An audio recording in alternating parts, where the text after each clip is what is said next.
Hey everybody, it's Ed. Before we get started, I wanted to make sure that you are all aware of this year's Strenuous Life Retreat at the Zapata Ranch here in Colorado.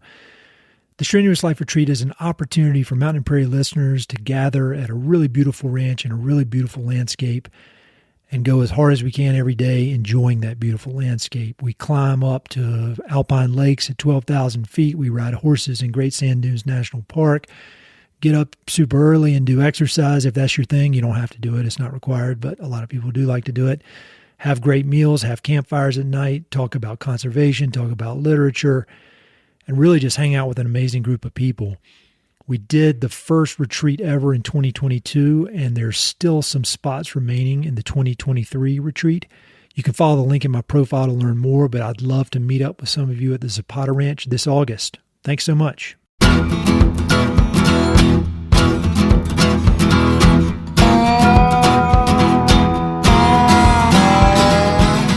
This is the Mountain and Prairie Podcast. I'm Ed Robertson. My guest today is Walt Morgan. Walt is a retired Navy commander and Navy helicopter pilot, and he's also the founder of Translational Lift Coaching, where he works with individuals and teams to help them reach their full potential. Walt's wide-ranging background as a leader, teacher, student, and parent gives him a unique approach to helping people identify what they're doing well, what they could be doing better, and how to make subtle yet powerful adjustments that can lead to lasting change. Walt grew up in rural Oregon, where agriculture and working lands were an important part of his upbringing. He attended college on a military scholarship, graduated, and then began flying helicopters for the Navy. After 23 years of rewarding military service, Walt retired from the Navy and made his way into corporate America, where he quickly discovered his talent and passion for coaching. Today, Walt has combined his innate skills as a coach with his deep desire to help people, and he's created a meaningful second act to his already impressive career. I've had the great fortune of being coached by Walt for many years now, and I credit him and his guidance with helping me to identify the beliefs and ideas that have served me well and to discard those that have created friction. As you'll hear in this conversation, several of the insights I gained from Walt's coaching are what led me to leave the real estate business and fully focus on the purpose-driven work of conservation in this podcast. While I generally avoid blabbing about myself in these podcast conversations, I feel that my personal experience with Walt speaks to the power of the work he does on a daily basis with many, many, many people. Walt and I sat down at my dining room table and had a fun conversation about his life and career, including Walt's upbringing in rural Oregon, his decision to join the military, lessons learned from helicopters, deployments, and decades of service, his experience on the morning of 9/11 and his work in the aftermath, discovering his love of teaching, harnessing youthful wild energy into something productive, becoming a coach, the difference between coaching and therapy, the Enneagram and integral coaching methodology, favorite books and music, and much more. A big thanks to Walt for taking the time to chat and for his guidance over the years. You can find links to everything Walt is doing in the episode notes, so be sure to click through. Hope you enjoy this episode. Commander, Mr. Walt, my neighbor, my pal, my coach, happy to have you here. Never really know how to start these things, and I've been saying that here like 200 episodes in, but I never really do. But the first thing that came to mind about you, and I've known you now, like 10 years now, at least? At least 10 years. My first memory of you was meeting you at the block party when you had kids. I didn't have kids when my wife and I lived in Boulder. Second memory that comes to mind is we went over to your house one time, walked in the front, and I saw this cool saddle sitting right next to the door. And I was like, well, that's kind of cool and that's interesting. And at the time you were in the Navy. I didn't know anything about you other than you're a nice guy, funny, had 2 kids. I wanted to hang out, wanted to have dinner with you. So we went over there and I saw this cool saddle and I was like, what's the story with that? And so maybe start out by talking about where you grew up and what the scene was where you grew up and how did that saddle make it into your living room? I love that question because I did acquire what I would call a Western aesthetic. I'm not authentically Western, but I acquired this Western aesthetic, mostly from my dad. Mm-hmm. So that I guess that saddle is part of my dad's story. he grew up in Southern California in San Diego and Coronado, which is kind of this like posh island. Yep. But he knew from the youngest age that he was a cowboy. Like, he's going to be a cowboy. That's what he's going to be. So that was before there was a bridge from Coronado to the mainland. So he used to ride the ferry and catch the bus out to Bonita, where the horse stables were back then. And he would clean stables in exchange for riding horses. Like, cool. He was really committed to that. As he got older, he ended up going to Cal Poly, and it's kind of a cowboy school, and continued his drive to be a cowboy. He would wrangle during the summers. He was a wrangler at Yosemite and a wrangler at the Madonna Inn, which is kind of this kind of cheesy but recognizable landmark in San Luis Obispo. So he always knew he was going to be a cowboy. And then my mom enters the story in there. She's from the West also, or at least she grew up in Santa Cruz. Oh, cool. That's where her people are.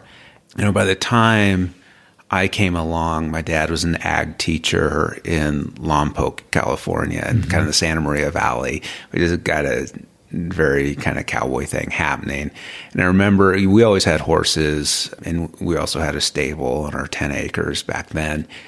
He would rodeo on Thursdays. He was a healer, so he was team roping. Yep. So that's kind of the story of my dad's journey as a cowboy. My parents moved us up to Oregon in 1976 when I was 6 years old. Okay. Just starting first grade. And the big plan was to be farmers up in Oregon, bought 350 acres. That didn't work out, right? Like, the crop that he had planned wasn't viable.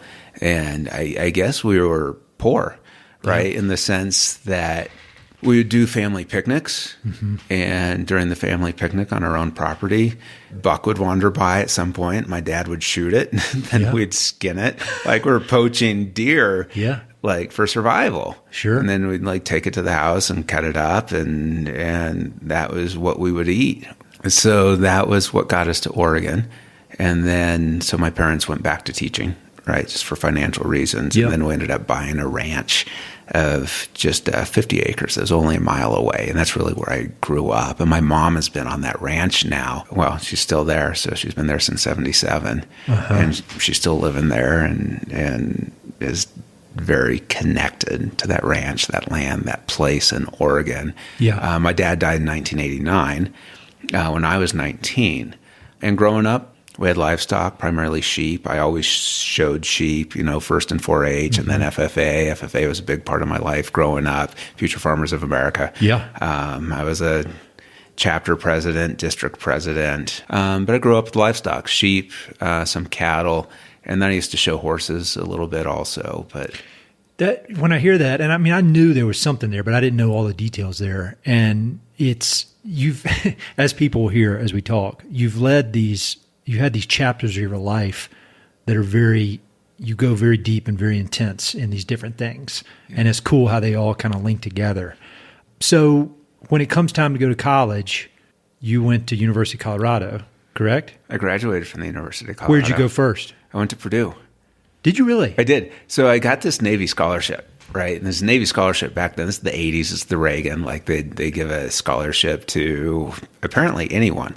And these scholarships were great because you could use them pretty much anywhere that would accept you.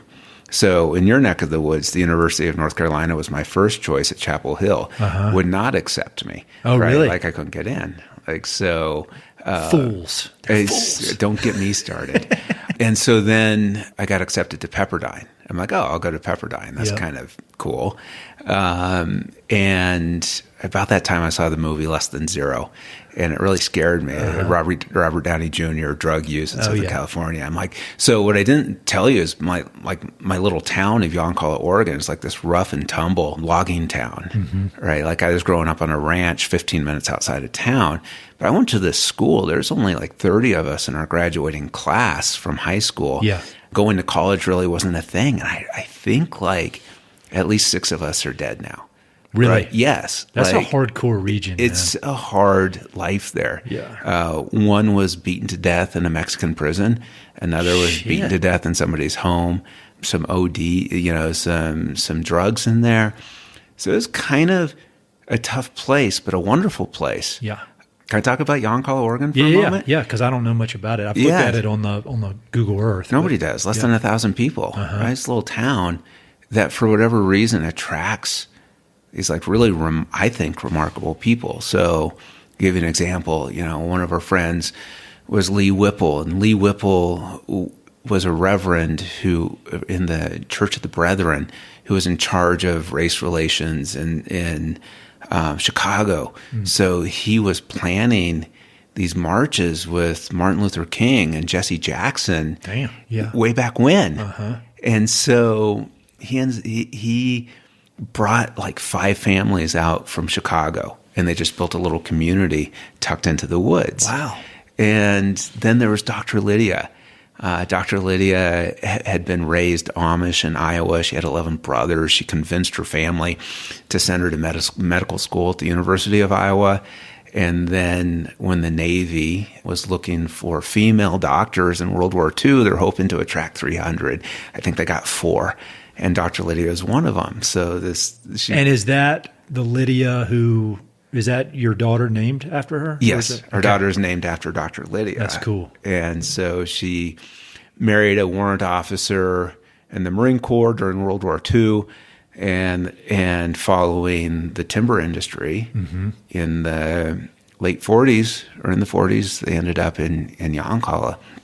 And this was somebody that fed my intellectual curiosity, or my scientific curiosity. Yep. Just continually given me books, particularly about astronomy. Because really? That's where my mind was growing up. I've heard you reference her before, probably because of your daughter's name, but that's really interesting. I love little places like that people don't really know much about outside of, the region around it. But then when you dig in, you're like, there's some power to this place. There's some power to this place. Yeah. So well said.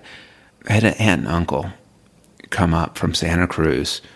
And my uncle had been Special Forces in Vietnam, just a remarkable human being.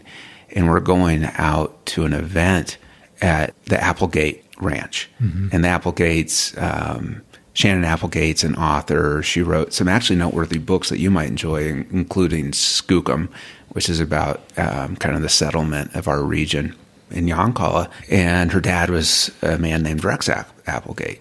And my uncle, the Special Forces operator from Vietnam, said, Rex Applegate, the author of Kill or Be Killed, we all had to read that in Vietnam. And I'm like, I had no idea. This other resident of our town was this author of a book that all Special Forces read and had been reading. It's just, I don't know how those people ended up in Yoncalla. And I could go on, just these remarkable people's remarkable stories. That's completely different, but alike in a lot of the same ways. Where I grew up in Eastern North Carolina, it's a small town that most people have not heard of, but there's this weird connection of all these cool people that are somehow either from there or connected to there. I don't know. Somebody should write a book about that.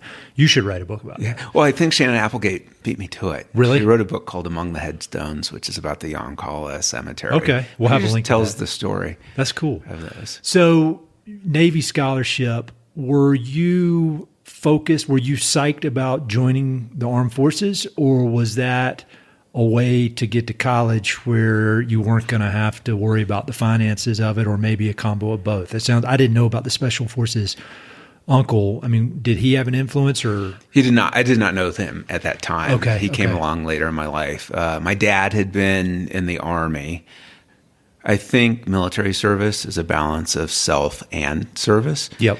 And at that point in my career, it's very much self. I was very indulgent of the self side. So I'd say, this is just a means to get out of Yoncalla, where I never felt at home. Okay. Right? I did not. I do now. Yeah. But I didn't then. At the time, I didn't feel like I didn't feel deeply connected in that community. I felt like an outsider. Yep. So I ended up at Purdue. I hadn't shared that part. So I didn't know about the Midwest. right? That was like, I was going to go to Pepperdine. I was afraid of that. So I ended up at Purdue because my high school counselor made a phone call and I got accepted over the phone. Nice. Scholarship was there, and I was just such a socially awkward mess that I wasn't ready for college in that way.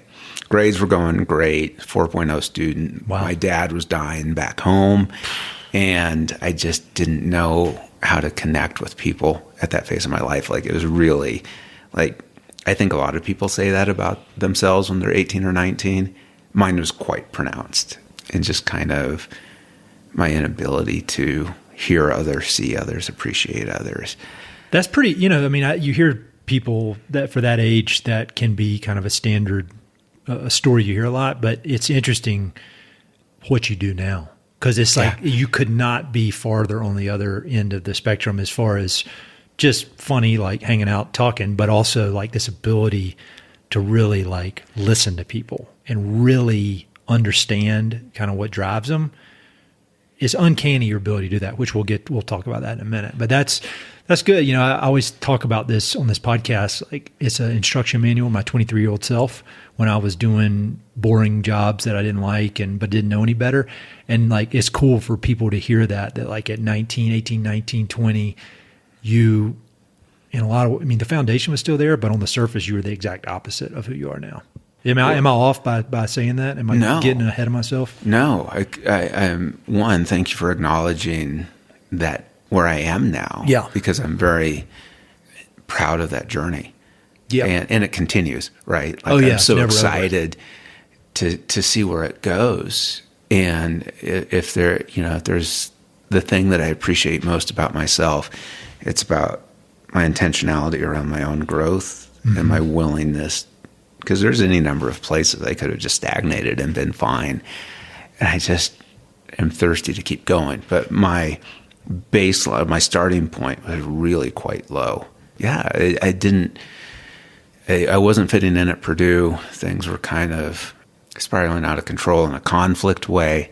My dad died between my freshman and sophomore year, and I just cut loose. Right? I didn't realize that things were correlated, but that turned into getting drunk all the time, getting in fights, fast motorcycles, like this really, really destructive behavior that continued for a while that I didn't understand kind of the source and the pain that was kind of driving that. But I was, speaking of driving back to Oregon during the summer after a year at Purdue, and happened to stop in Boulder on the trip. I just remember coming over the hill. That's kind of all you need. You see that view, and you're like, all right.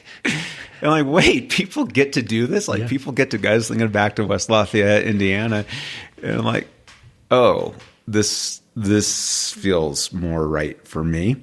So I immediately submitted transfer paperwork and spent my next 4 years between undergrad and grad school at CU Boulder. And so you get out, so you go to grad school. And then when do you show up at the U.S. Navy? When are you in the Navy? Because I guess you're doing ROTC, some version of that. Yeah, so that's what the scholarship is. It's ROTC scholarship. I think a highly misunderstood thing, which isn't important to get into. But it's a commissioning program. Like, you graduate, you get a commission in the United States military, and then you have an obligation for service. So I got selected for flight school. So when I graduated, I commissioned as an ensign. Went to there's a delay for flight school, which is where the grad school comes in. I convinced the Navy that I should be hanging out in Boulder, getting paid as an ensign to do nothing but go to grad school and not complete that degree in particular. And so then I reported to Pensacola for flight school. Okay. And you said you got selected. Was that something, they give you a list of things you could do in the Navy, and you were like, I want to fly helicopters? Yeah, but I knew well before that. If you go to my childhood room on that ranch in Oregon, there's a picture hanging on the wall that I drew when I was 5, and it's a picture of a helicopter, and it says, when I grow up, I want to be a helicopter pilot. Really? Yeah. Was that always in your? I mean, was that in your brain? Like when you got the ROTC scholarship and all that, like helicopter pilot, or did that kind of come back around later? I think it came back around. Yeah. Right. Like it's not like when you're a senior in high school, you're like, oh, I don't need to be studying this because I'm going to be a helicopter pilot, that kind of thing, or was it? It wasn't that present. Okay, but it was there. It wasn't that present, but at some point, it did become really pronounced during flight school. I went to flight school during a jet draft, and so they're really pushing everybody into jets. Mm-hmm. And for a while, I thought, oh, maybe I do want to fly jets, because we all start off in fixed wing. Yeah. So I was flying fixed wing T-34 Charlies back then. I remember specifically there's this scene in Forrest Gump, and some Hueys fly into the camp when Forrest Gump first gets to Vietnam. I'm like, oh yeah, that's right. I'm supposed to be a helicopter pilot. Really? So I kind of had to fight for that a little bit because I did well in flight school. And they're like, okay, we need to push you to the next phase of intermediate training to get you ready for tailhook landings. And I'm like, I want to be a helicopter pilot. Tailhook landings, like landing on aircraft carriers? Right, yeah, right. Because that's kind of the next. After primary, you get split into a couple of areas, but tailhook being one of them for your carrier onboard landings, or helicopters being one of them, and at least one more. So I had some buddies in high school who went on. One went on, and he went to Naval Academy and then was flying. And I remember there were these stories he would tell about how intense flight school was and how they would, and this was 20 years ago, so I very well could have the info wrong, but like people would get failed out because they would, they're getting out of the plane or whatever they're in, and they don't flip one switch the way it's supposed to be flipped or whatever. And they're, just basically it's a very intense experience, no playing around, no time for BS. And so the guy, the version of you who was riding motorcycles and getting in fights and getting drunk, was that still, had you kind of focused that energy towards flight school? And I asked because I've had a similar version of that guy that I never got rid of him, but I was able to focus that attention, sometimes in productive ways, sometimes not, towards a goal. Was flight school kind of a way to really like put on the blinders and put all that energy you had towards something productive? No. No, it really wasn't. I was still in that crazy phase. And yeah, it is almost amplified in flight school. And how old were you then? I was 25, like I was flight school, like ages 24 to 26. Okay.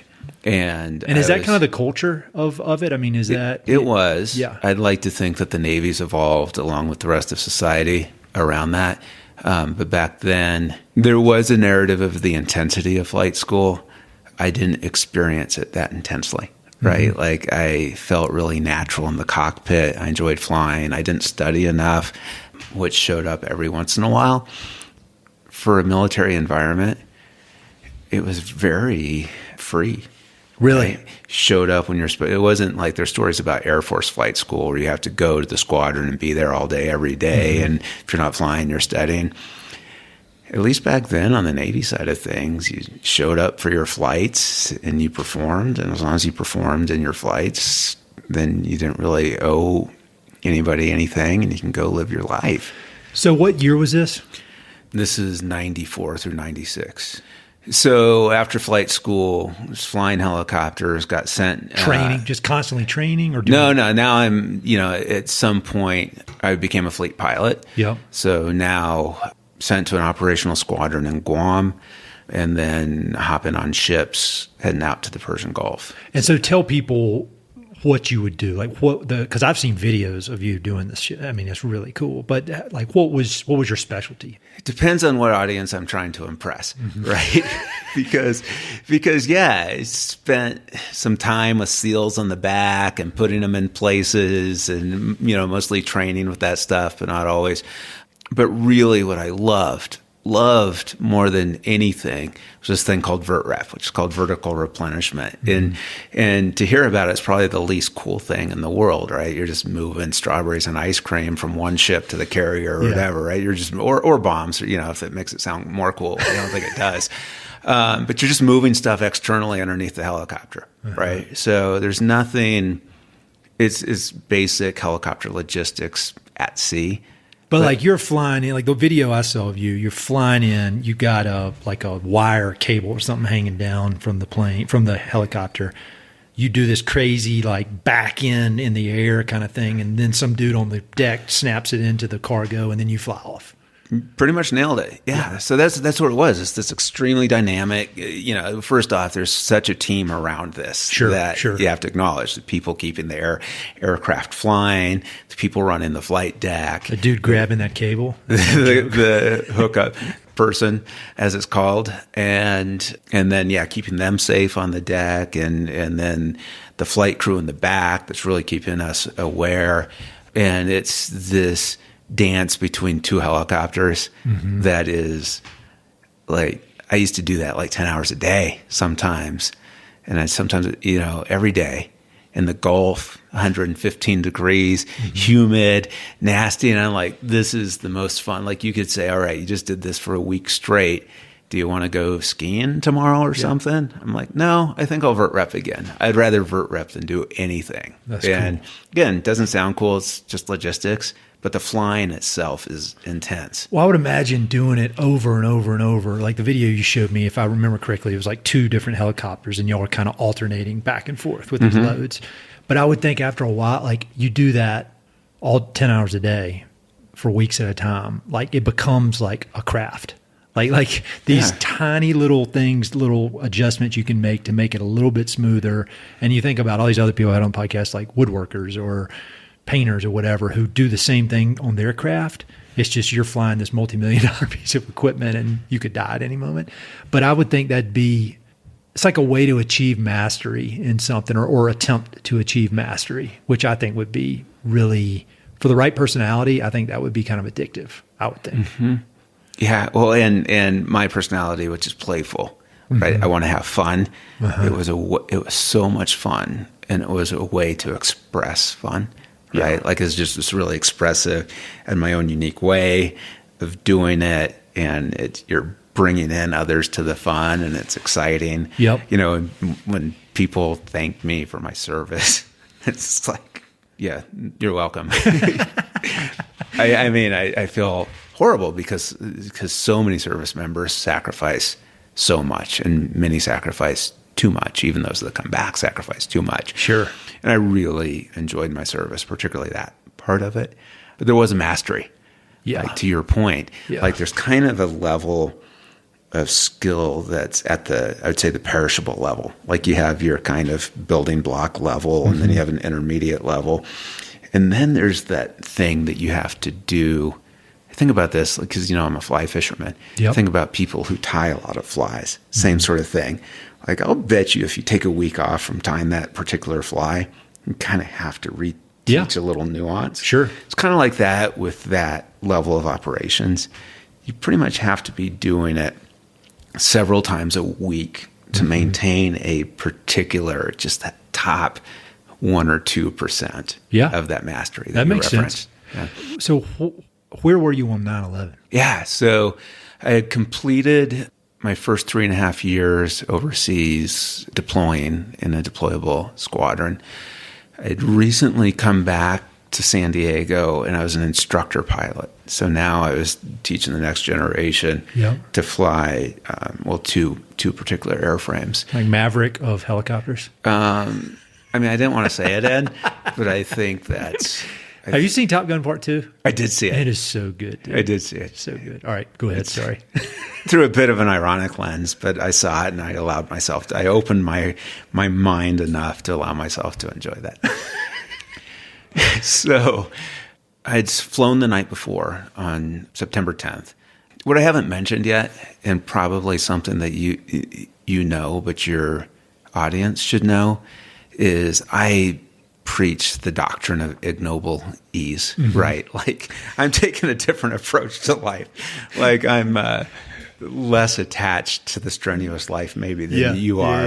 And part of my ignoble ease is a joy of sleeping in, which is tough to do in the military unless you're really committed to flying at nights. So my entire career, like I flew at night as much as I could because of certain rules around crew rest. It kind of mandated that I had to sleep in. Okay. So I was sleeping in on 9/11, and I got a call from my then girlfriend Dana, who's now, as you know, my wife. I got a call saying that, hey, a plane just struck the World Trade Center. And I'm like, okay. I immediately constructed a narrative of some hapless Cessna pilot. Sure. And I was at ease. And she said, I think this is big. Yeah. Turn on the TV. So I turned on the TV and, as such, watched the second tower fall live. So I got up, put on my flight suit, and headed for base. Right? Like, this is where I need to be. I need to be in my squadron. I don't know what this means, but I need to report this. I waited in line to get in the front gate with the heightened security measures for 8 hours. Damn. So I spent most of 9/11 sitting in my truck trying to get on base. I did eventually get in, but of course, we weren't flying anywhere. Sure. Everything was grounded. So I just sat in the squadron watching news, talking, making sense of it until well after dark. I imagine that changed things pretty big. Did you got deployed again after that several times or? Yeah. So I continued to instruct, and I brought a new helicopter online. I was on the very ground floor of this new helicopter, the MH-60 Sierra. And then the Navy sent me back to Guam to be operational, deployed to the Gulf again. So I was really there during the drumbeats of war in 2003. And so deployed 2002, 2003, then came back to San Diego to another squadron that was deployable. And then I deployed through 2004, 2005. So kind of 2002 through 2006, maybe. Okay. I spent a lot of that time, I guess between 2003, 2006, flying off ships in the Gulf, supporting that effort. And then sometimes, again, a little bit more kinetic. I don't want to overstate, because that's not fair to the people that really do some of that kinetic engagement. But there were a few opportunities where, we're working a little bit, not just training with the SEALs, to do a couple of things. Man, I don't know what the feeling I have is when I hear these stories about what you did and then these other Navy guys I've had on, and I just read, I think I'm coming off of the weekend, I just finished Sebastian Junger's book called War. And it's just like, man, there's nothing, like, these guys are just like, that's the real deal. And I don't know how you do, like, nothing else can compare, I don't think, to that kind of stuff. Yeah, I don't think I got the real deal. Right. Yeah. Like, I want to be really honest about that. I want to reemphasize that. Well, it's more the real deal than me. I got to do the coolest thing in the world, which is vert rep, right? Sure. Like the funnest, most amazing flying. Yeah. It supported other missions and people who did other really amazing things. So I have to be really, really careful. No, I get it. How that's portrayed. Sure. And similar to you, I'm in awe of people that sacrifice that way. I don't see any glory in it. I just see pain and suffering and loss of humanity sometimes. Sure. It's not, I understand the importance of it, but for me, it's not a glorious thing at that level. Yeah. So, yeah, that makes sense. I mean, as much as I can understand it, I can never even come close to understanding any of it. But I go pretty deep on that stuff. I don't know what my attraction to it is at age 45 with a screwed up shoulder. It's not like, I could do anything. I found you fairly enlistable until the shoulder thing happened. I can do it. I think we're going to get Ed. I think we can get him to serve. But now we don't want you anymore. No, sorry. Ed, I'm sorry. Washed up, officially washed up. All right. Sorry to keep skipping. So you got the Chapter 1 is youth in California and Oregon. Chapter 2 is service in the military, which is, again, we could talk about forever. When I met you, you were wrapping up military service. You were, if I remember correctly, teaching at University of Colorado. We lived on the same street in Boulder. And not pretty soon, but at some point you retired from the military and you went into working in corporate America. And that's interesting stuff. But you worked there for like 2 years, corporate America. That's where you got your first taste of coaching. And then you go off and start your own business a few years ago. And so I don't want to completely skip over that stuff, but I think corporate America is great for a lot of reasons, but not for me talking about on this podcast. And so let's talk about what you do now, because you've just got this really cool background, and I didn't fully understand the thing about when you were 19 and 20, like not really being able to connect with people, because now that's your specialty. And so how would you describe what you do right now?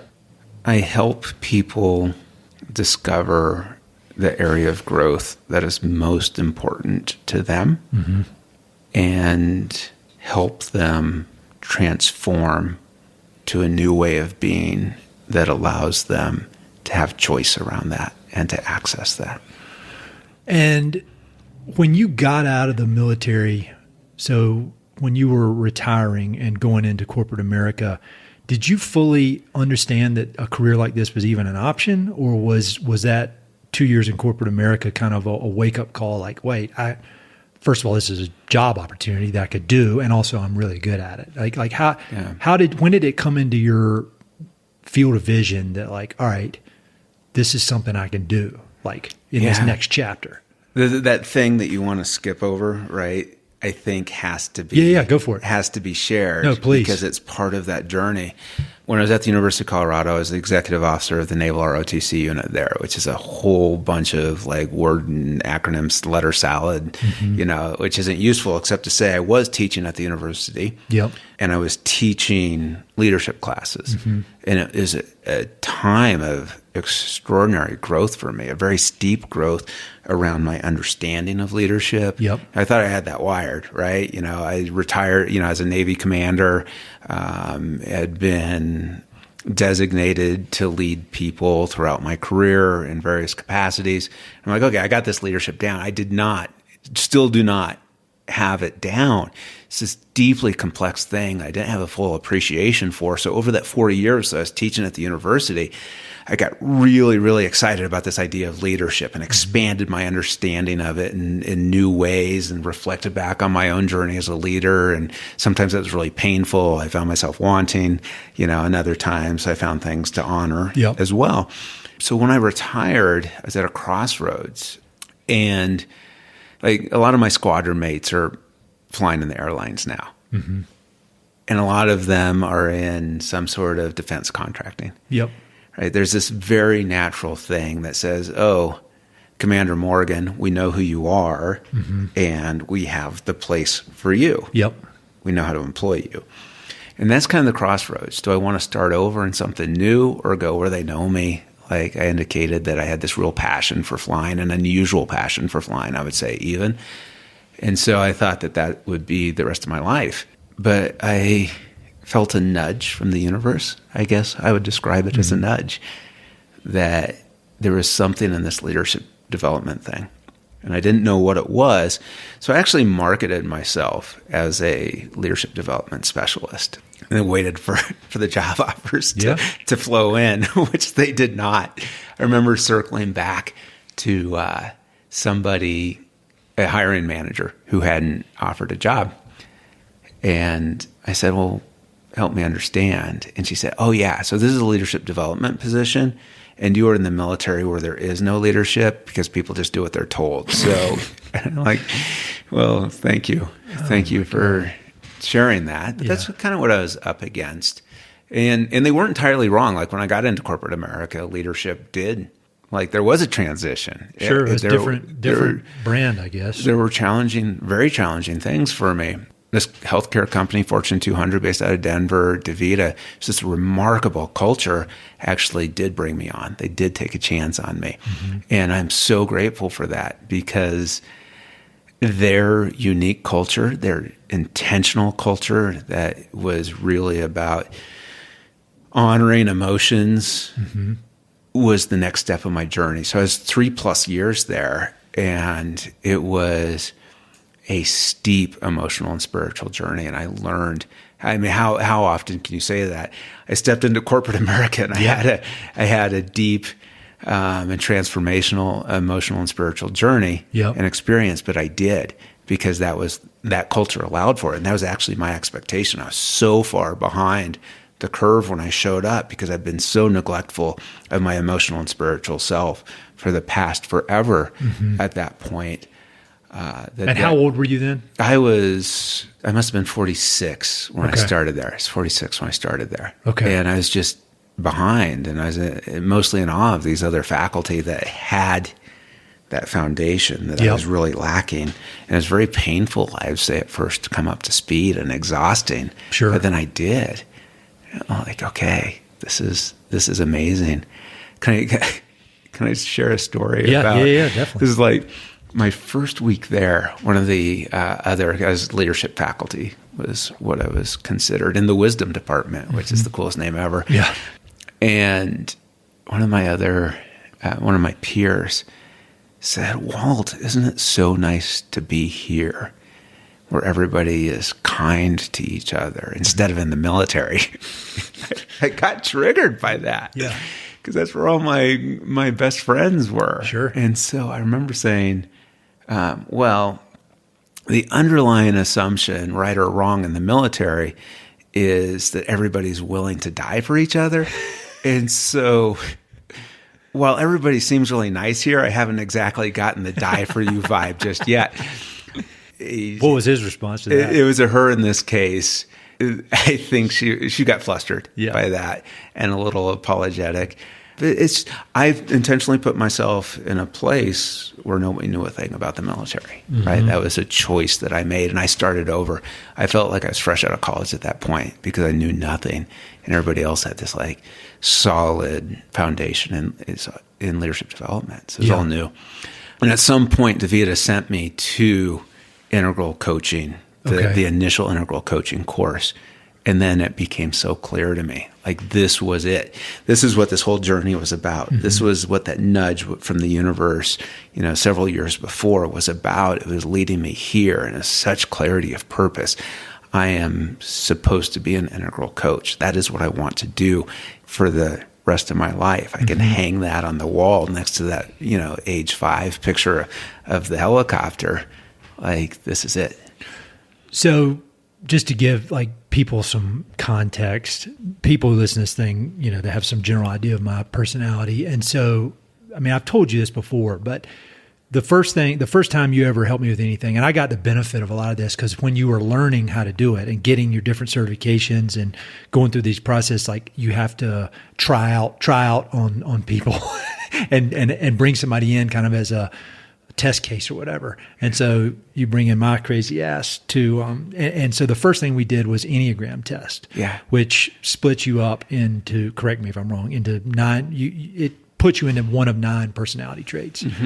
And again, it's not about me. The only reason I'm saying this is so people can understand. Ultimately, I did this test, figured out that I was what's called a number 6, which is a loyal skeptic. There's a lot of, you can explain what that means, but the powerful thing in that moment was that it says what you are at your best and what you are at your worst. And I was probably 2 or 3 years into doing this podcast, maybe 2 years in. I was still in the real estate business. And I took that, I read the description. It said at my best or at my worst, I wrote down some of the things here. I need to fit in. I am paranoid about people's trustworthiness. I have aggressive tendencies, and I'm pretending to be confident when I'm not. And then at my best, I was what's called an adaptive peacemaker, and I see the goodness in people. No need to prove myself to anybody. I'm a really good listener, a good conversation haver. And I looked and I was like, my personality when I'm in the real estate business is exactly what is written here as the worst. And my personality when I'm either doing conservation stuff or on my podcast is the best. And that triggered me. That really woke me up to the fact that I need to get out of this real estate business. This is not the best version of me. A jerk, cocky jerk who's not cocky at all, who actually has no self-confidence, aggressive, kind of a bully compared to what people hear on this podcast, which is a much better version of myself. And I credit that with giving me the push I needed to stop doing real estate and focus on the conservation stuff. And so Enneagram is kind of one of several different things you do. But when you hear all that, like, what do you think? I mean, is that kind of a common thing that people have that kind of reaction? Because it was really a big thing for me. Yeah. Well, one, thank you. Thank you for sharing that. And we're not defined by anything but ourselves. Yeah. And so I just want to be really careful up front that you showed up as you in that and looked at this very narrow slice of your own motivation. And if it's okay to share, it's very much about safety, right? Like safety is what you were seeking. And that really resonated with you as you read your Enneagram. And you have a very unique way of seeking safety. And I'll say when I first read it, it like kind of made me mad because it said that everything about my personality is based on fear. Mm-hmm. And when I was like, I'm not scared. What's this thing? I'm not scared. And then the more I read it, and I just read it before you came over, like it's so accurate. And so like seeking safety is kind of the basis of my personality. And there are different ways you can seek safety. In your unique way is to find and dominate the threat. Yeah. That was very much your way of being at that time. Like, what is the threat to the things that I care the most about? I'm going to identify it, constantly scanning for it. And I'm not telling you what you are, right? This is the result of many conversations. Sure. This is how I've experienced you. Yep. So I'm going to find that threat and destroy it. Mm-hmm. And boldness was the language that you were most comfortable with as I observed you. Yeah. Like I am boldly I will never back down. Mm-hmm. So one thing I would say is you're not defined by your Enneagram. Like that was a way in for you to express your truth and explore your truth. Mm-hmm. And the other is you did the work, right? This is your willingness to engage with yourself and your commitment to growing and showing up in ways that are more productive for you in your work, in your relationships, and in life. So I'm glad that was useful for you. And I also want to honor that was about you, how you showed up and the work that you did more than anything that I could have done. Well, I mean, maybe, but at the same time, though, it's something about you because I've gone through these phases of taking endless personality tests on the internet and all this kind of stuff and trying to figure all this stuff out. And if I had taken that, the test you gave, the Enneagram test you gave is, if I remember correctly, one of two that's actually the real deal and very thorough. And it's not something you can get for free on the internet. You gotta pay for it because it's the best. If I had just taken that on my own and hadn't had somebody help me interpret it, it wouldn't have had the power. So, I mean, yeah, I'm interested and curious and all that, but it's the common denominator is you doing that. And so that's just one tool. And then the second tool you've used with me, it's called integral. How do you say it? What is it? Integral coaching. Integral coaching. And so explain to people what that is. And one other thing I'll say, sorry, I'm talking so much, but one thing I like about the way you do this stuff is, and it suits my personality well, it's goal oriented. It's like there's a fixed amount of time. And I could be speaking that maybe this is not how it's described in your world, but I see it as you're helping with a very specific problem, and we work and we solve the problem or the challenge or whatever, and then move on. It's not like me and you sign up to talk for an hour once a week for the rest of my life. Yeah. There's a goal to it. So explain what integral coaching is. Yeah, and from a business model, it's really disappointing that we didn't agree to that. But it's true. So first off, the question that people want to know when it comes to coaching is, can you help me? Right? That's foremost. Don't need to see how the sausage is made necessarily. Sure. And sometimes they do want to know, and it often reveals something about them, and for a variety of reasons. So I want to say up front is this is all something that's designed to help a human being to be their better self in a way that's important to them. And it is time-bound in the sense that, okay, let's discover what's most important to you. And that's actually a deeper conversation Yeah. than one might think. It takes a little bit of time to uncover why that's important, and then maybe a couple other whys below that to understand what it would make possible. Yep. If you were able to do this better, then what could you do? How would your life change? And why does that matter? So then it becomes a transformation. What's the best order to describe this in? So to your point, you're going to get there to that thing in about 6 months. So there's really no point in continuing that coaching program past that. Yeah. You're going to get pushed out of the nest, and you're going to go be independent in that thing that you work so hard to achieve. Right? There's no reason to continue with that. And foundational to that process, if you're ready for me to continue down that path, is this idea that our behaviors themselves aren't what we're addressing. Like, how many times have we said, we can see the problematic behavior, we just can't do anything about it? Yep. Because the source of those behaviors are in the beliefs. There's something underneath those behaviors that is driving them. Yep. So in a nutshell, and I call that a way of being. In fact, I'd say there's 3 things involved in a way of being. And we could have multiple ways of being, but when we coach, we're focusing on one. Yep. So there's this belief system that drives these behaviors. So can I use you as an example? Yeah, here? definitely. So this belief system was expressed. I mean, do you want to express the if-then of it? Can you kind of connect with that? If I do this, then what? So like for me, it was, and I may not have it exactly right, but like it was dominate these threats. Yeah. Then my family's safe. Okay, beautiful. Yeah. Beautifully expressed. So that was the belief system. Yeah. If I dominate these threats. So now you can imagine the behaviors around finding the threats. Yep. And then how specifically you would engage with them. Yep. Then my family will be safe. So now you're checking what? Do I feel safe? Is my family safe? Yep. Did they ever feel safe to you?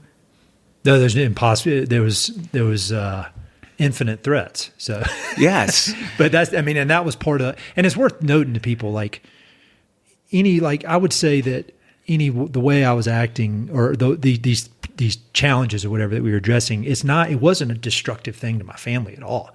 It was more like wasted energy, I think. Yeah. And it's not like I had some behavior that was like ruining my family or causing problems in my marriage or anything like that. It's more, for me at least, it was optimizing and trying to figure out a way to use energy more productively. And so I know you could help people if they had serious, problems. But for me, it was, and I'm not saying if I had serious problems, I'd say it, I don't care. But it's more like for me, it was just, I was wasting energy with this endless scanning, endless trying to dominate anything that crossed me kind of thing. Yeah. And your behaviors were not out of bounds, inappropriate at all. They were a waste of your energy. They were a waste of your focus. They kept you from doing things that were important to you. So I'm so glad you said that. This business of coaching isn't fixing people. Yes. Right? It's a creative process in which you are better able to do things that are important to you so that your life has more choice and freedom and clarity. So that brings me to another question. How would you compare what you do to what a psychologist does or a counselor, like a family counselor kind of thing? What's the difference? Yeah, the big difference is healing versus creation. So a therapist or a counselor is there to heal a trauma that the individual can't move through. Yep. Coaching assumes that the individual has the capacity to move through the challenge with a little bit of assistance, and it doesn't have to be healed. Like all the time, like clients will say, well, the reason I have this is because, like, okay. And the reason I care is because I care about you as a person and I care about your story. But from a coaching perspective, I don't really care about why that belief system is fixed there. Because it is. It is, yeah. It just is. And we're going to illuminate that, and you're going to see it. and understand it deeply. You'll probably make a relationship with it. You'll probably even make a friendship with it. You'll appreciate it. And these are all the things that are going to allow you to move into a new way of being. So it's going to be a new belief system, which creates a new set of behaviors that has a new way of checking for success. And that's really that journey, that time-bound journey is from the current way of being, all right, in the case that you stated, if I find and dominate the threat, then my family will be safe. So beautifully stated, all right, to this new thing, this new belief system, which will create the behaviors that serve you better. It's not about fixing anybody. It's just about this growth and development that allows us to show up better. It's extremely powerful. And I felt like for me personally, like the Enneagram test that you did kind of set the stage for this, the integral coaching that we did. But I mean, I feel like mine personally was a great success that I was not expecting. Like I mean, nothing against you at all, obviously, but like, I'm very skeptical, loyal skeptic, number 6, very skeptical of most things. And I think most things are complete bullshit and they're money-making scams generally. Again, a threat to my family. And I can't say it enough that it was a massive change in the way that I see the world and see my own response to the world. And it's made me so much more productive, not in like Tim Ferriss, like I got to do all this stuff, but just like a general efficient use of energy. And it's probably made me nicer to be around. We could get Kim in here and she could tell you that. But like, what are can you go through any like any success stories? And I mean, I don't know if you consider mine a success story, and I know you can't talk about clients, but like in broad terms, or you can talk about me in specific terms because I'm open book on that. But like what has given you the feedback where you're like, all right, this is working? This integral methodology, which does, by the way, incorporate Enneagram, but it actually, some of your audience might be wondering, is this the Ken Wilber integral stuff? And the answer is yes, right? This is the application of Ken Wilber's integral theory in a very, very specific way. That to me is the most beautiful thing that I've ever found. Like, it's so perfect. I have this kind of habit of deconstructing things and then explaining to the world why they're wrong. Like, I'd been flying helicopters in the Navy for 2 years before I told the Navy that they're flying helicopters wrong, which they are. And I stand by that, but it turns out that they didn't want to hear that from me. So here's this thing, integral theory. And I've now studied it for years and practiced it for years. And it keeps unfolding before me is this most perfect thing. Like the beauty of it overwhelms me sometimes. So one, like a lot of credit to the people who created this coaching methodology, Laura Devine and Joanna Hunt, for this just perfect thing, like this most perfect thing I've ever found that now kind of lives in me in an embodied way. And it's never, I've had 50 or 60 clients since then. No two programs were the same. Because the individuals were so unique and complex and different. What was important to them was unique and complex and different. And so the journeys were very, very much their own. But as an integral coach, I never feel lost. Like, wherever I am with the client right now is exactly where we're supposed to be. It feels so grounded and so clear. And I like to say, so that's kind of my background with I just want to kind of gush about this, this methodology, because I'm so grateful for it. And I like to say integral coaching's undefeated. Like, I'll be getting too far into a program. I'm like, oh, this is the one where it's not going to happen. They're not going to transform. They're not going to fundamentally embody this new way of being in their bodies. Like, this is the time. Oh, yep, there it is. All right. And then it just happens.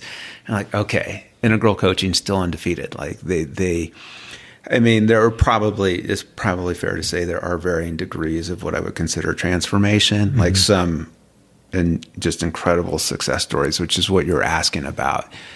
And it might be a good time to introduce this idea of metaphors. Please. Okay. So the methodology, because it makes it easier to kind of Definitely. discuss the successes. Yep. Earlier mentioned that this coaching program is a journey from the current way of being, this belief system, these behaviors, this way of checking for success, how they're currently showing up in this thing that they want to get better at. Yep. And then there's a new way of being. And that new way of being represents a new belief system and a new set of behaviors and a new way of checking. And that's the journey from the current way of being to the new way of being.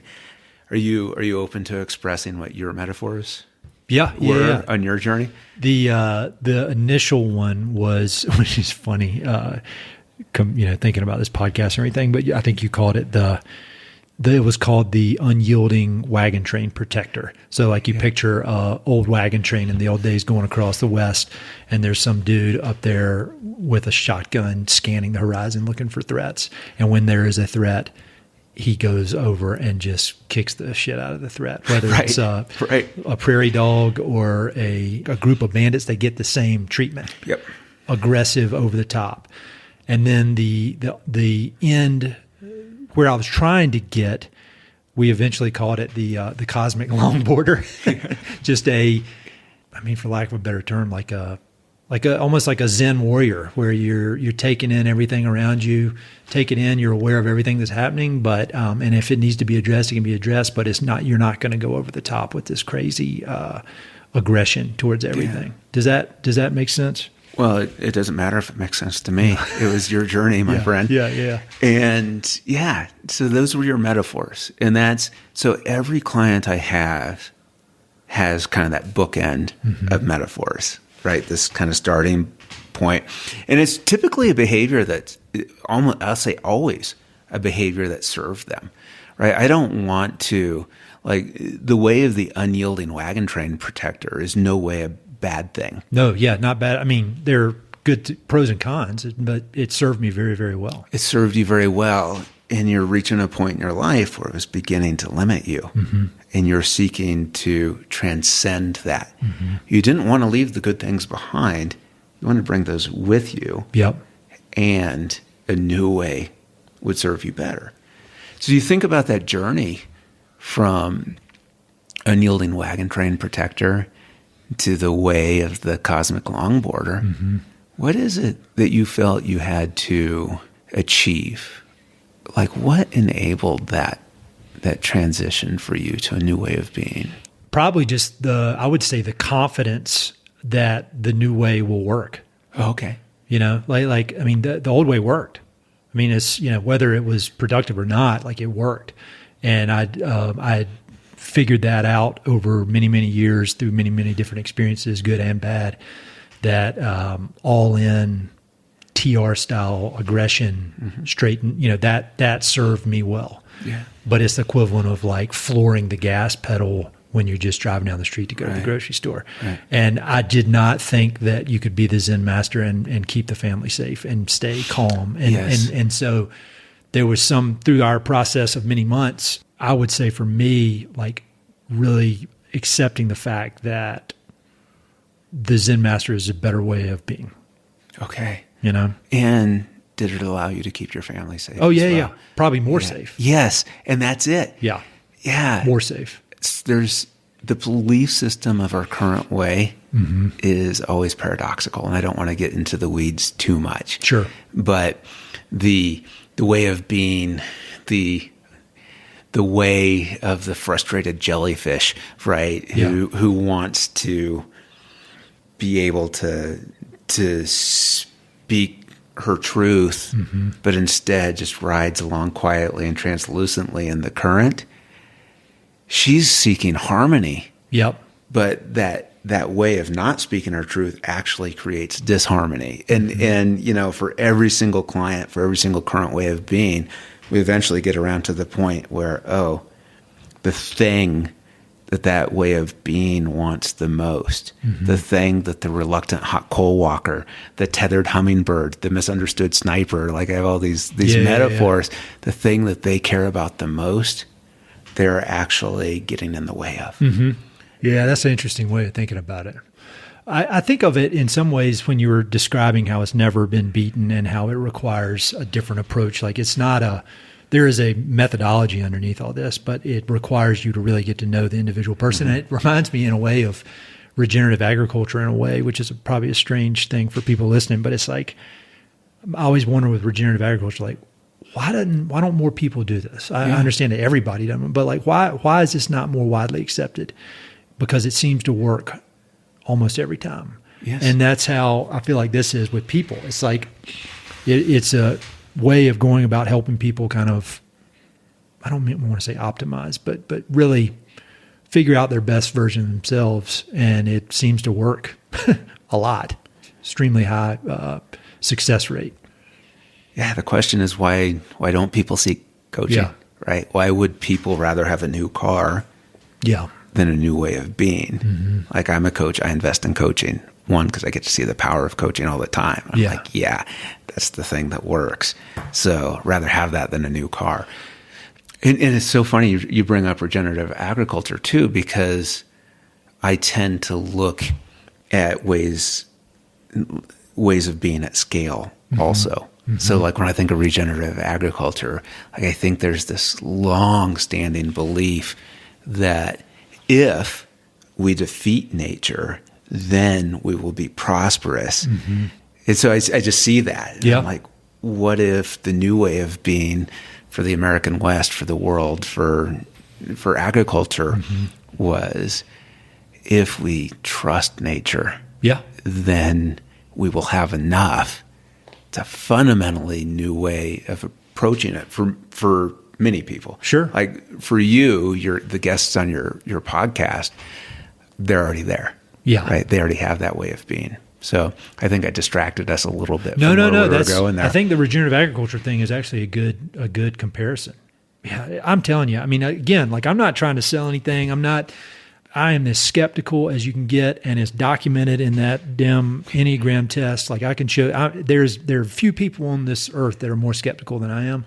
And I was so surprised and impressed, and my life improved because of it. And that's one of the many reasons I wanted to have you on here, is because like I think your whole story, your trajectory is so interesting, and how you've done all this great work along the way, but then that I got to benefit from it is, I would have never guessed that I would have benefited, that our relationship as neighbors and just guys just sitting around talking shit and laughing and stuff would turn into like one of the more important things. Cause I honestly, I think people that listen to this podcast, like, I don't know that it would be the same or even still going if it weren't for some of the help that I got from you. Oh. And so if you like the podcast, you can thank this guy sitting across from me, because it probably wouldn't still be going on if it weren't for the insights that I gained through your wisdom and generosity. So you do stuff for individuals, obviously. You do stuff with veterans. I mean, we could go down the line. You've done stuff with conservation organizations in Colorado, as far as team building and that kind of thing. So like, kind of run through, if somebody wanted to engage with you in one way, what are the options, whether it's from an organizational standpoint or an individual standpoint? And keep in mind, if he can straighten me out, he can straighten anybody out. So what I love to do is one-on-one coaching. Mm-hmm. I love to do integral programs. I love to serve people in that journey. And when people say, well, who's your ideal client? They're usually meaning kind of like a societal type. Yeah. And I have a friend who's brilliant in business, and she knows what car her clients drive. She knows what font they use. Like, she knows them deeply. And I've been self-conscious for a while that I didn't think I knew my clients deeply, but I do. Mm-hmm. My clients are people who want to grow. Yep. And that's it. That's it. If you are excited about being able to do things better, sometimes it's because we feel stuck. Sometimes it's because we like to grow. Mm-hmm. Sometimes it's because we're kind of looking around the bend saying, oh, I'm going to need to be able to do this better. Yep. And when I say this, it's like, what is it that you want to do better? It's not a tactical thing, mm-hmm. right? It's a deeper thing. It's to better trust my own wisdom in order to establish firmer boundaries and lead more confidently. It's to better create warmer relationships so I can focus on strategic outcomes. It's whatever, right? But these are kind of the topics that'll show up. And then the other small things just kind of fall into place. So that's my preference, is just one-on-one coaching. And sometimes, for the first couple of years of my business, it was almost all executives. And what I'm seeing now is, yes, I still have my business clients because corporations are who pay for coaching. Yep. But I'm getting more out-of-pocket clients, which I love. People that come to me that say, look, I'm going to pay you out of pocket because I'm excited to grow, or I feel stuck and want to grow, or whatever. And those are even more my favorite clients. Like, people just find me. And I'm easy to find, right, from my website, or email me directly. Yeah. And then I usually have 10 to 15 clients at any given time, and that feels like a constant for me. My goal is to coach 24 individuals a year. Right? Okay. Because that's what I feel I have capacity for. Yeah, because it's I can't imagine the time-intensive nature of what you do. Because it's not, again, there is an underlying format, I guess, but like, it's all extremely customized. I mean, like I promise you're never going to be able to apply my ways of being to any other client. No, I never have. Yeah, Like, I don't duplicate. People say, "Oh, do you have like this whole repository of metaphors?" No. I'm like, no. That metaphor is actually a result, typically, of me just looking at a dashboard that I created through multiple lenses through which I understood you, and that's the integral part. Right? Like, I strive to understand each person in a really deep and complex way, because each person is complex and unique. Strive to understand them, and then even then hold it lightly. Yep. Because I'm not the expert on them; they are. And then I'll just look at that dashboard, and then I'll usually take a hike for 2 or 3 hours, and then just kind of stay open on that hike and try not to think about it too much. And when I come back from the hike, then I'll spend like another hour or two, like just sorting through the possibilities, and then it'll ping. Like, oh, here it is. Here's a good metaphor. Here's a good metaphor. So even that's like a 4 or 5 hour process between the first meeting and the second meeting. And then I'll offer them in the second session. And they'll say, oh, I don't like that metaphor.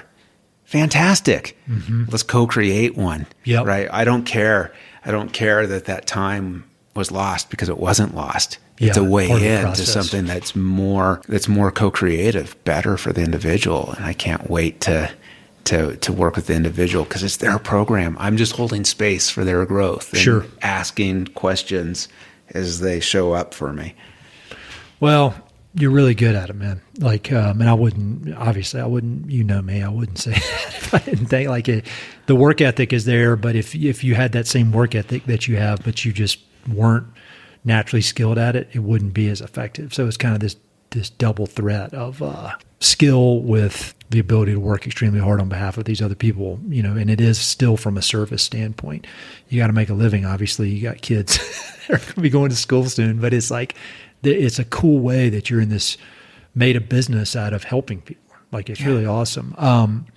We could keep going, and we're already way over what I do for normal podcasts, but this is awesome. Before we go, give me some book recommendations and or music recommendations. I know music is super important, but things that it could be about the West, could be about just books that have influenced your life, that have made you a better person. Books, the usual Western stuff. I went through a real Ivan Doig phase in my 20s that kind of felt important, and William Kittredge. Currently reading, I'll just start with what I'm reading right now, Bill Bryson, because I can't get enough Bill Bryson. Which one? Right now I'm reading The Body. Oh, I've got that. I haven't read it. My sister gave it to me. Yeah, it doesn't matter what Bill Bryson is. It's going to start with his curiosity and then be expressed in a funny way. I've probably read A Brief History of Nearly Everything 4 or 5 times. That's awesome. Because I can't remember it. Like there's so much. So I keep going back. I'm a Harari fan. Yep. Sapiens, and most recently I read 21 Lessons for 21st Century. Those feel important. You know, that guy does a 3-month meditation retreat every year, silent meditation retreat. Goes off completely by himself, no talking, 3 months every single year. He talks about his meditation in 21 Lessons. Yeah. He says he meditates 2 hours a day, so it doesn't surprise me. It's no joke. And I've heard him say that if he didn't go on those retreats, he wouldn't produce any of the stuff he produces. I think that's true. Yeah. Right? I believe that. I like literature. Mm-hmm. I think you're more inclined towards nonfiction. Yep. I really like literature. I like feminist literature. I read Circe sometime in the last year because a neighbor lent it to me. Noah. Oh, did he really? Yeah, Nice. Noah lent it to me. And I actually really loved that and thought about it a lot. I thought it was important to take a new perspective on an old story, and I thought I did it really well. Kingsolver, I like. I've probably read everything by John Irving. So I guess that's on the book side. Music side, I get really excited about. The most unexpected thing I'm going to say to you today, I think, Ed, is that I'm going through my Linda Ronstadt phase. Nice. And I'm loving that. And sometimes music will like get in my body, and almost problematically, like it almost becomes obsessive. And this song Willin', which was actually written by Lowell George of Little Feat, performed by Linda Ronstadt some years later, really got into me in this last week. Interesting. Like I'm waking up hearing it in my mind. I'm like, what's going on with that? Why is that song landing so powerfully for me? And sometimes like our subconscious is way ahead of our conscious. Yeah. Like all the time. Yeah. And in this case, these are my clients, right? This is whom I serve. Yeah. This is why I'm here, is for the willing, right? And it's such a testament to the human spirit, warped by the rain, driven by the snow, drunk and dirty, don't you know? I'm still willing, right? This beauty of this human experience that we're so fortunate, I think that we're so fortunate to have, and the pain that goes with it and the power of it. And sometimes when we're beaten down and we want more, we're still willing. And so I love that. That's a song that's just really in my bones right now. And then, I listen to so much alt country and Americana. I love Tyler Childers' journey from kind of a Kentucky kid from the holler, raising hell and sniffing coke, to this highly enlightened luminary, still probably sniffing coke, and his buddy Sturgill Simpson as a fellow sailor. Like I loved his music and stories, and I'm really on a female artist kick right now. If I can make call-outs, I've loved Zoe Muth for a long time. Lily May is one that's showing up for a lot for me right now. I'll always love Belinda Carlisle, Emmylou Harris, Dolly Parton, of course, and maybe Caitlin Butts I would throw in there. See, that's the people tell me that I need to ask more about music, and I always either forget or whatever, and I'm always looking for good music recommendations, so we'll have links to all that. But those are all great. Dude, you're the best, man. Thank you for doing this. I appreciate you taking the time. I appreciate all your help, and I'll have links to all your different accounts and websites and all that stuff on the webpage so people can look you up. But man, keep up the good work. It's important. I am such a fan of you. I'm so humbled by your growth and your success and your achievement. And I'm a big fan of the podcast. I haven't mentioned this yet. I only listen to 2 podcasts. This is one of them, and you bring in such amazing, insightful guests. And I'm not sure why I'm here, and I am so grateful to be here. So thank you for allowing me to be a part of this. Hell yeah, man. Hey, it's Ed again. Thanks so much for listening to the podcast. I know your time is valuable, so it means the world that you spend it listening. If you want to support the podcast and help it to continue to spread and grow, there are a few ways you can help. Number 1, pass it along to a friend or share it on social media. Word of mouth recommendations are the most powerful way for ideas to spread, so I'd love it if you could share the podcast with a few pals who might enjoy it. Number 2, you can go to Apple Podcasts and give it a 5-star review. Good reviews encourage the Apple overlords to suggest the podcast to others. So there's a link in the notes if you'd be so kind as to give it 5 stars.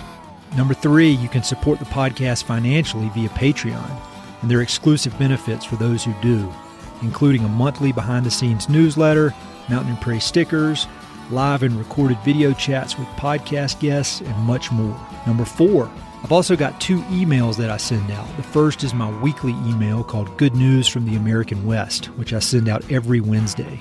It's only positive news, something we can all use a little more of these days. And my other email is my bi-monthly book recommendations email. 1 email every other month with 5, 6, 7, or 8 books that I've recently read and highly recommend. The thousands of people on both of these lists will vouch for me. No spam or other funny business. And number 5, finally, check out my online store for Mountain and Prairie stickers, shirts, and coffee mugs. I've got some really cool designs from Western artists with more on the way, so head to mountainandprairie.com/shop to check it all out. I'd love to connect with you. I'm on Instagram and LinkedIn, so look me up on either of those platforms by my name or through the links on my website. All right, that's it. Thanks so much for your support.